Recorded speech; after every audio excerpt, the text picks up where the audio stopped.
Basi bwana, nimeamka zangu asubuhi, nikachukua boda huyo naondoka, kwa sababu juzi kati nilipata ajali.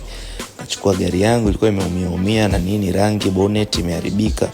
Kwa nikaipeleka gereji ya kwanza. Baada ya kufikisha gereji ya kwanza, jamaa maneno mengi, tutakutengenezea sijui nini. Sawa, nikawapa wiki nzima. Nilichoambulia patupu. Basi huku na huku nikakutana na Bin Laden. Akaniambia, sasa ndugu yangu, mbona unateseka wakati kuna mwanangu anaitwa Kibila au Noma au ni gereji ambao wanashughulika na magari aina yote, wanapaka rangi, wanarekebisha, wananyosha, wanasujitibu kila aina ya ugonjwa. Basi nikamwomba namba ya simu, akanipa. Ile nafika tu Kibila mzee, nikakuta tiles, kumbe magari yote mjini mazuri yanatengenezwa hapo. Nikamwambia, sikiliza Kibila, mtengenezee gari siku ngapi? Akaniambia 2 tu, ya 3 njoo uchukue. Kweli bwana, leo nimeenda kufuata. Bana, hii ni moja kati ya kazi ambayo inafanywa na Kibila Auto Garage. Kuna utofauti kati ya gereji tu za kawaida na Kibila.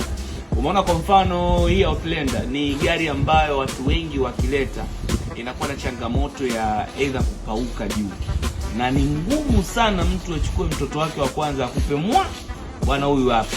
Lakini mteja alivyotuamini Kibila akasema, bwana mimi naombeni mnifanyie hiyo gari yangu isiwe na teta sacking. Watu wengi wakipeleka gari body, shida inakuja na rangi kama mbili. Mtu muelewi, kawia, uzurungi, kipapri, yani uelewi.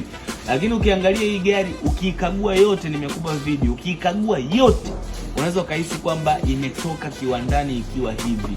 Yaani unaweza kuhisi kwamba ni Kibila wamepiga rangi. Kwa kuna utofauti kati ya Kibila Auto Garage na kupata sehemu nyingine za kupaka rangi.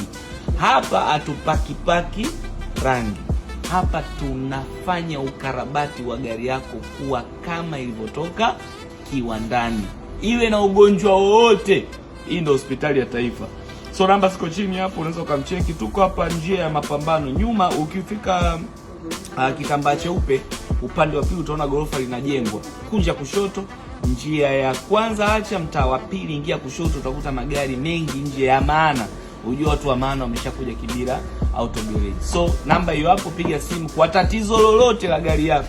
Si ambacho atudili nacho labda ni kutengeneza magari mapya tu, lakini tatizo lolote, Kibila ni Kibila. So umeona nimepata shida sana, kwa sababu gari yangu ilipata shida. Sasa hivi at least nilikuwa natumia boda, ila sasa hivi nimekuja kuchukua. Hapo haichukui muda yani. Wakwambia ni Jumanne imenyooka. Endelea kukaa huko baada ya kwenda Kibila. Njoo Kibila mwanangu.